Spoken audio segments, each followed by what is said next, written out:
Welcome to winter. It's 10 degrees this morning, which after a hot summer feels really cold.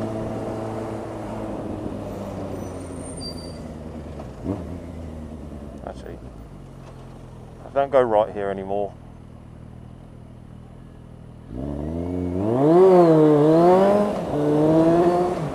The parents are crap drivers. When they deliver their kids to school, they try and kill me. I'm going to sneak up to the end of this one. Crazy squirrel! I'll have to send that to premises.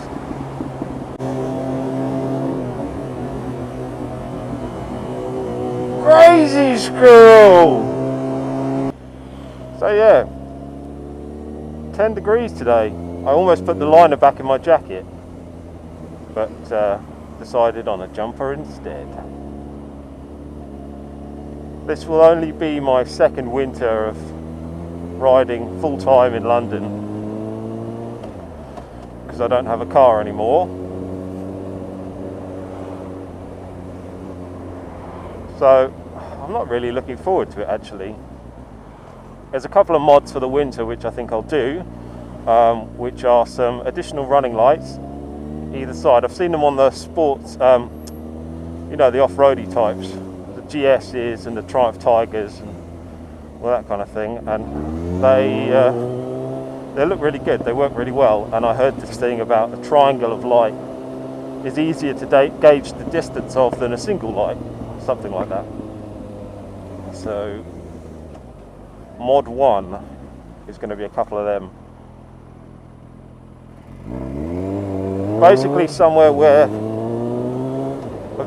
a bit like where my crash bunks are. So that's one. Number 2, I've got a set of handlebar muffs. The expensive ones, I think they're about 50 odd quid, but I find them too long. I mean, they almost come up to your elbow, and I hate having my hands trapped inside them. And I almost dropped the Aprilia once because of them, so I never used them after that. But the Aprilia did have some handlebar warmers, heated grips, which I wouldn't have bought before because I wouldn't have liked. I didn't think I'd like the sensation of it, but they actually did a really good job of keeping hands warm. So mod number 2, I think, will be a set of Oxford hot grips for the winter.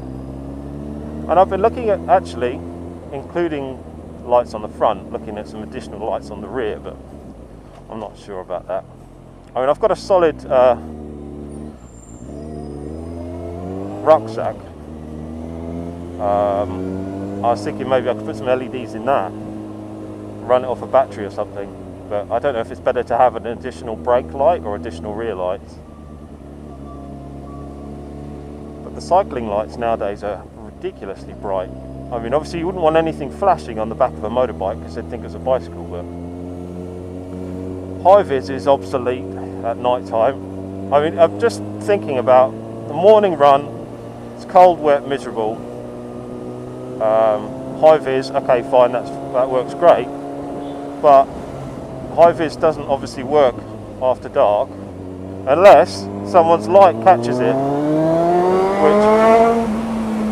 which is quite unlikely, seeing as everyone drives with low beams, which is one of the reasons I put rim tape on, because it's about the lowest point you can get on your bike where you might actually have a chance of someone casting some light on it with their dip beam. So if you're at a junction or something and your front wheel is obviously there, it's about the only time you're going to get someone to see something reflective. So maybe some additional rear lights. I am not sure how this is going to go just yet. Ooh, there's a lane here just for me.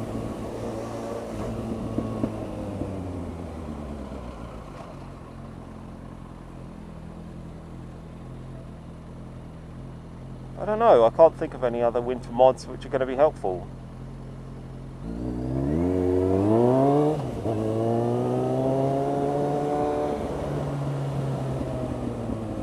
Last winter, and I mentioned this before, I had a Piaggio MP3, it's a 300 IE model, and I was quite grateful of that second front wheel on the snowy mornings.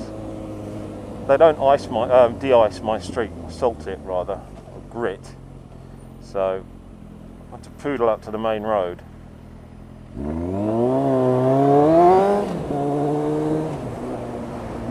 Which wasn't any fun.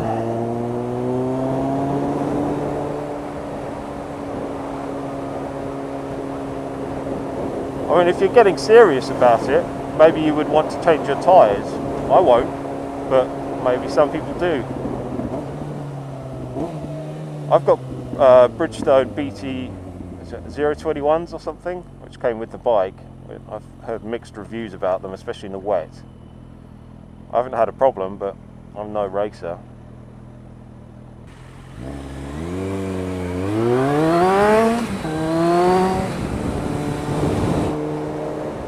But I'm sure there must be winter tyres for bikes like there are for cars, aren't there? I mean, the dual sport guys, that's the word I was thinking of earlier with the lights, dual sport. Oh. Hopefully I'm not sniffing, it is cold. I think I had too much red wine yesterday as well. Doesn't help, does it?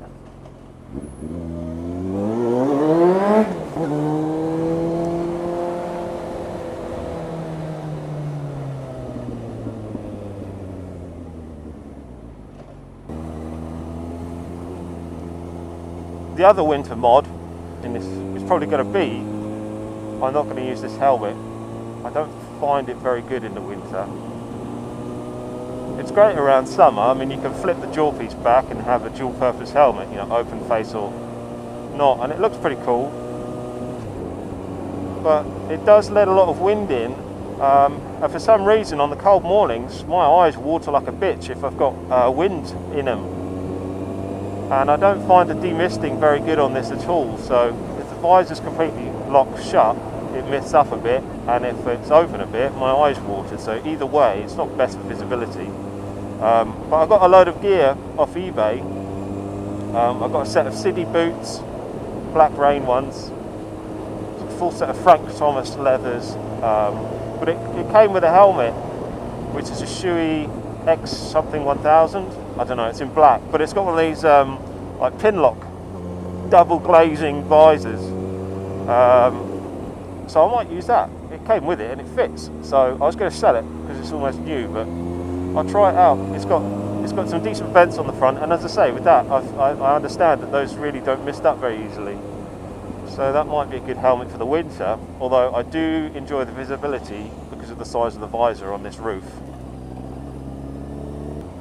What else have I done recently? Oh, I've finally got around to changing the front discs. When I got it, they were warped as anything, so I've got a set of new discs, and I've been having trouble trying to work out how to change them. Sounds trivial, I know. I've got a paddock stand, but with the back end on a paddock stand, there's just nowhere to jack it up on the front end, and if you try and jack it up off the lower frame when it's on the side stand, it's at a pivotal point where literally the front and rear wheels are coming up at the same time. So I got a bit of a bargain off eBay, 35 quid for a centre stand for the Bandit 650, which is the same bike. So I finally managed to change those last weekend, and it's just it's an incredible difference. It's like riding a normal bike. And I also upgraded, well, I think it's upgraded, I changed the seat for a Bandit one as well, which one looks nicer, two, it's adjustable. So the trouble with the banana type seat, the all-in-one, is you end up just crushing in nuts against the tank constantly. Same for a pillion, they slide forward too. So this one I can level it out and lift it up a bit. So that's good. A couple of mods that I've done recently. Quite happy with the, let's see if we can get in here, quite happy with the exhaust now.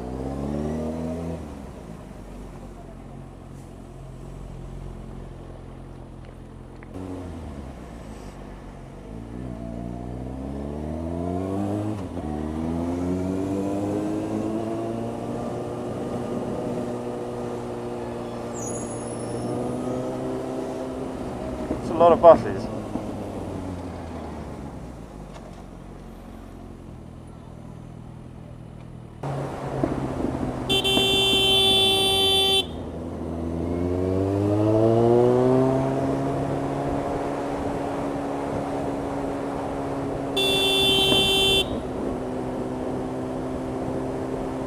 Oh, it's a pleasure, isn't it?